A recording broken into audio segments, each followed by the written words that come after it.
Following the outbreak of COVID-19 in Nigeria on 27 February 2020, the country has been managing confirmed cases at designated isolation centers in order to ensure recovery of cases as well as prevent community transmission. According to the Nigerian Center for Disease Control, there is now evidence of community transmission in the country as over 50% patients have no clear epidemiological link with a confirmed case. Most cases of COVID-19 in Nigeria from current data are mild, with several having no symptoms. These cases require only isolation and supportive management to recover. That is our focus today on Soundhealth. I'm Olasumbo Modupe. Welcome to the show. Soundhealth continues in a moment.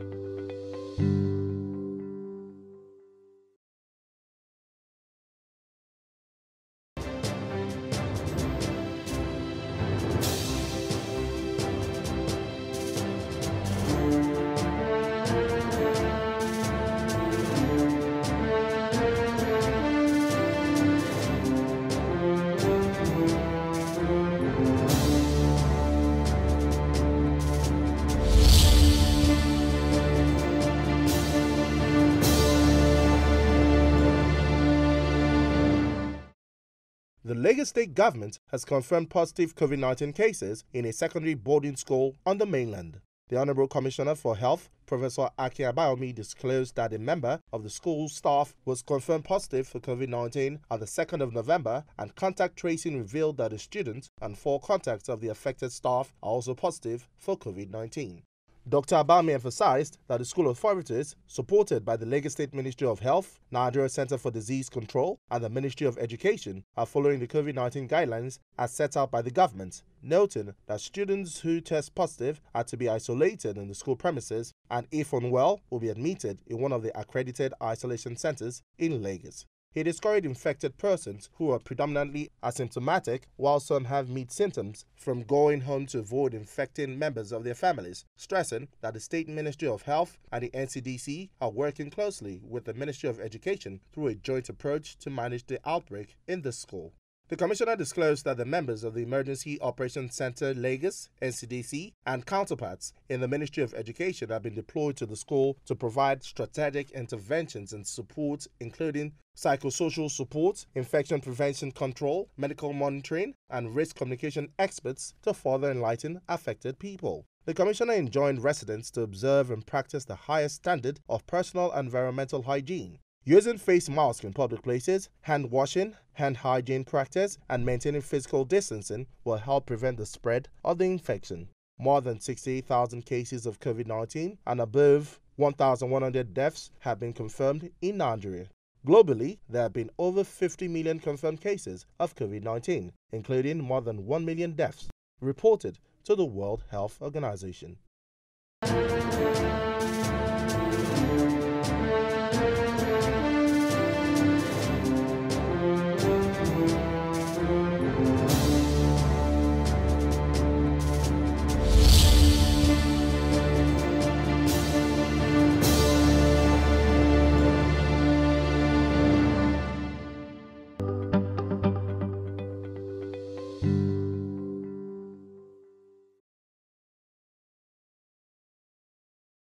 The Nigerian Center for Disease Control says in order to reduce pressure on the health system, cases which are asymptomatic or have mild symptoms may remain in isolation at home with access to clinicians to monitor health condition and have access to quick evacuation to a treatment center should they need urgent medical intervention. This assessment will be based on the infrastructure of the state and health-seeking behavior of its citizens. Dr. Ajoke Adewole, a public health physician and epidemiologist, will share her expertise with us on home-based care of COVID-19 cases. Dr. Adewole, welcome to the show. Thank you. It's a pleasure to be here. How would you rate the level of community transmission? Community transmission is widely ongoing. We have intense community transmission in our areas, and it only means that we have to scale up our testing so that we can meet up. We are still far from meeting up to the prevalence of community transmission that is going on. Okay. In the context of community transmission, depending on testing strategy and capacity, NCDC advises patients with mild or moderate illness who are not tested should be advised to self-isolate at home or stay in an isolation center. Home care should also be considered when inpatient care is unavailable or unsafe. What is your view on this recent policy? It is a risky policy, to be candid with you. It is very risky, but we have to commend them for trying to take initiative. In a country like ours, where we don't have enough resources, we have to use the resources we have efficiently. What you have is there's a lot of community transmission and limited number of isolation centers. Are we then going to say that people that need access to care for COVID-19 should not be treated? On one hand, you have people that only have the mild form of coronavirus, and there are some people that will need hospitalization. Those people will need ventilatory support. They may need ventilatory support. They may need oxygen. What we are doing is a resource-efficient. What they are doing is a resource-efficient way. It's an efficient way of prioritizing those that will definitely need hospital care, and then also saying those that just need mild support and monitoring. It's just a method to make sure that all classes of people with COVID-19 are getting as much care as they need. Okay, Dr. Adewole, please share with us the protocol for home care. For home care, you have to, there's a big, it's not big, depending on who's reading it, but there's a guideline, sort of a book that guides the prioritization of people for home care or for non-home. But I'll share a few with you. For instance, you must have the mild symptoms. Mild symptoms means that your respiratory effort is not compromised. You must be below 50 years old. You do not have comorbidities. So there are several guidelines that they use to know whether you are having the mild symptoms, because there's mild, moderate, severe. So if you fall above, let's say, 65 years old, even without having any comorbidity, you are not likely to be managed at home. You will be taken to the hospital. Also, another factor that plays a role in determining whether a COVID-19 patient will be managed at home is assessment of the house. So we have trained healthcare professionals who go to the place where this COVID-19 person is living, and they assess, is it possible for the person to isolate, isolate well, yeah? There are some people that live in very, very cramped areas, in overcrowded areas. Even when they do not have severe symptoms, it is impossible to manage in such a setting, and that person will be prioritized for the isolation center. So it's just a resource-efficient way. We have people with mild symptoms, moderate symptoms that can be managed at home with a lot of supervision. So in this case, there's a caregiver that is trained to manage the person, to care for the person at home with all precautions, and also the house is conducive, and it's quite feasible, because we know that most cases of COVID-19 in Nigeria are mild, and a majority of people that have COVID-19 would actually resolve the virus on their own. So it's just a very cost-efficient way in our own society of making sure that we are hands-on in effectively managing all patients with COVID-19. Okay, that brings me to my next question. How do you handle care and isolation of family members during treatment? Because, like you said, some environments are cramped or overcrowded. How do you handle or manage family members, the patients, the COVID-19 patients, and all that? So, like I said, if you have been prioritized for home care and home management, that means you likely have mild or moderate COVID-19, and your house has been assessed by the trained healthcare providers of the state, and they've seen that your house has ventilation, you have a single room to yourself. So in those cases, they also educate the person, and they allow the person to assign a caregiver, or they assign the person a caregiver if the person does not have access to a caregiver. And in this case, they also advise this patient that you're not going to receive visitors. All family must educate your family members. No visitors will be allowed. Even the caregiver that is taking care of you, they educate the person on waste management, how to take care of your beddings and the things that you use. They educate the person to stay 2 meters away from you and use personal protective devices if necessary.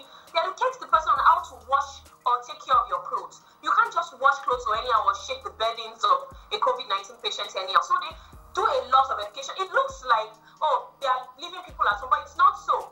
Even as people are being managed at home, I mean this class of patients, they are given a lot of support and a lot of education. They are being monitored. So daily, they have access to a clinician that also monitors their vitals and makes sure that things are fine. Not everybody will be eligible for COVID-19, even when they have mild cases of COVID-19. So a combination of this assessment of how their homes look like, the kind of ventilation, the access to family members. If, for instance, a man is living with 4 children and a wife in a self-contained apartment, you may not be able to manage that person at home, because the 4 children, will you provide a place for the other 4 children to live, or for the other wife? So in that case, a likely situation is that they take the man away from that surrounding and put him in an isolation center, even though he has just mild COVID-19. So it's a combination of these factors that influence them. Yes. Okay, there is this new norm now. It is a new norm, no doubt about it. How do you handle cleaning and decontamination? Because it is strange to the family member or the caregiver assigned to the COVID-19 patient. Now, if you are a trained caregiver, you will definitely know the basics of infection prevention. You may not have be an IPC consultant. When I mean IPC, infection prevention control, they are trained caregivers in ideal settings. But even in a setting where there is no trained caregiver, or even when a caregiver has been trained before, there's a kind of retraining and orientation because this is COVID-19. And so they tell you, for instance, that you don't shake the beddings. If a person does not have a washing machine and the person is being managed at home, you are allowed for 72 hours after the patient's symptoms have cleared before you wash the beddings. They also tell you that when you are managing the waste of a person with COVID-19 and you're a caregiver, you're supposed to tie all the waste in a disposable bin and rebag it and keep it. You are not supposed to mix it with household refuse. You leave it somewhere for 72 hours. Within this time, the COVID-19 viruses are expected to have died or dissipated. And so you're supposed to, so they train you. This is not just something that, they let you go on your own and say, oh, manage this person. And so, no, they train you. Also, maintaining that, I mentioned the fact that you have to maintain your social distancing, wearing of masks, washing your hands, wearing masks, washing your hands, using hand sanitizers, how to make sure that you separate the cutleries and the disposables. It's not the same cutlery that the COVID-19 patient is using that you'll be using. And you yourself will be given all the support you need, such that in case you develop any symptom of COVID-19, you are picked up early and tested. So even though this is a cost-efficient method, it still requires a lot of resources in terms of training and making sure that this is done in a very, very safe manner. So that is at least a little of what is being done. It's a whole guideline in which, which they use for home testing, but that's just a little of it. Okay, Dr. Adewole, you said that the caregiver must have undergone a training. When do you transfer a patient whose health deteriorates from mild to severe during home care? Yes, and this is, if you have been in the field of, this is for people that have not been in the field of management of COVID-19. So but if you've been in that field, you will know that whether mild, severe, moderate, we do regular checks. So your temperature is going to be recorded by your caregiver or by yourself. We tell you how to measure your temperature so that you minimize the contact even with your caregiver. So your vitals are measured at every time. Even if you do not feel that you are deteriorating, and we notice a change or a dip in your vitals, say your temperature has been normal and all of a sudden it is above 37.1 or it's 37.3, 37.5, even if you do not have any complaints, the government immediately prioritizes you to go to the isolation center. And we also monitor your symptoms. So likely they are giving very, very, very close monitoring. So in case you develop a symptom that you do not understand, or you have vitals that do not correlate with normalcy, you are taken out of that situation immediately. Okay, the Lagos State government has toed the line with home-based care through a co-telemed. What is the procedure? I know there has to be an assigned caregiver. Looking at the numbers of frontliners, can the country's healthcare system afford that now? Do we have enough resources for this arrangement? Honestly, we are Nigeria, and that is why, in interventions that are going on in several parts of the world may not apply to us. We know the bulk of our resources. We know the bulk of our manpower. There are a lot, in recent times, the government has trained some community health workers, and they are still doing so. To be a caregiver is not that you have to go to school and be a doctor for 6 years. These are people that are easily trained to do one or two things. And the clinician also is going to be in touch on phone. So the bulk of our manpower are still rudimentary. There was a time I know that even before COVID-19, they trained TBAs, traditional birth attendants, because we realized that in our own setting, people will still go to traditional birth attendants. So we have been the one clamoring for a tailor-made intervention, an intervention that will be useful in African setting. And here is it. We are not saying that this will be perfect. We've not seen the end of this. But it is a method worth trying out. So we should definitely, before it has even been tried out, the risk management, the risk has been assessed before. There's been a risk assessment to see what can be done. And in case there's an explosion or there's an issue that, comes out of this home management testing, home management guidelines, these mitigation of these incidences have already been put into place. For instance, let's say that, a whole street develops COVID-19, which is not likely to happen with all the measures that have been put in. There are guidelines to ensure that things are still being brought under checks and balances. Okay. So we have to try, because our data has shown and our resources and assessments have shown that it is worth trying. And it's something I'm told, but definitely it's something that we'll also learn as we do and see if it is worth pursuing in the long term or not. Okay, can the care received at home be compared to the one received at the isolation center? And now we would like to hear from you. How do you help patients manage stress and fear during the pandemic? Because it's not just about checking the temperature, ensure the person eats, ensure the person gets along. How do you manage fear and anxiety now? Yes, that is important. You asked the question first, but I'll answer the latter first. Answer the latter question. Doctors are trained. Even when it was not COVID-19, not just doctors, health workers in general, when it wasn't COVID-19, every patient that has an illness, especially a serious illness, will come with some form of stress and anxiety. So they definitely need to be reassured, educated about their disease states, so that they can even take better, they can even respond to the illness better and take control, take responsibility, even as they are being managed. It doesn't differ for COVID-19. So the moment I have been involved in contact tracing and management of some patients, and what we did, the moment we call you, we reassure you, we ask of other social problems that may be affecting your response to treatment. So this is something that has already been in the works. As a professional healthcare provider, it is your duty to reassure and make sure that you gauge the stress levels of your client, of your patient, and make sure that these things are put into check. If they need specialists or mental health care experts, you introduce them into the whole mix, into the whole management mix, because sometimes management is multidisciplinary, like you mentioned. Okay. And the first question, the first part of the question I asked about, can you compare? I know you cannot compare the care at home with the one at the isolation center, but how do you reassure the COVID-19 patients about this?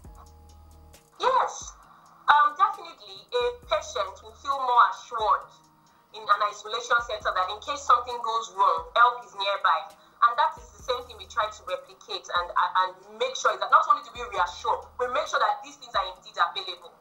Okay. So there are ambulance services, there are numbers to call that are reachable, personal numbers and regular numbers to call.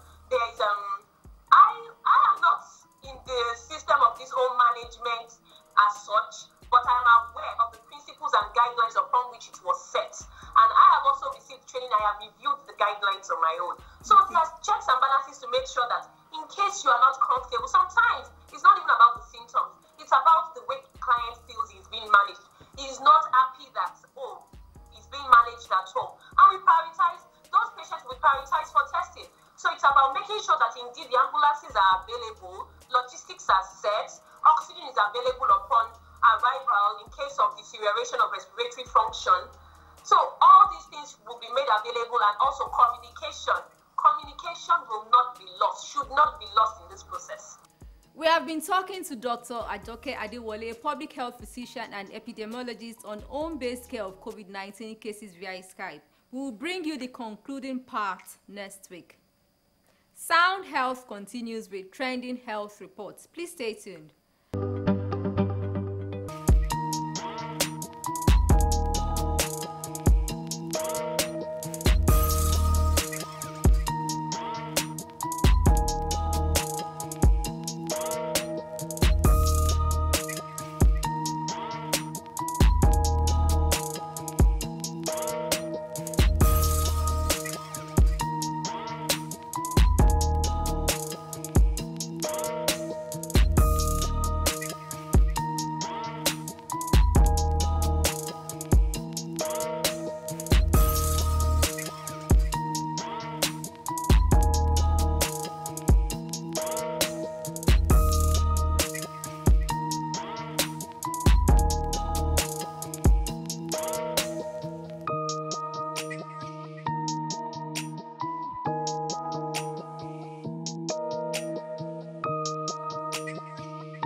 This is where we say thank you on today's episode. Please seek medical help early enough and join hands with the state government to flatten the curve.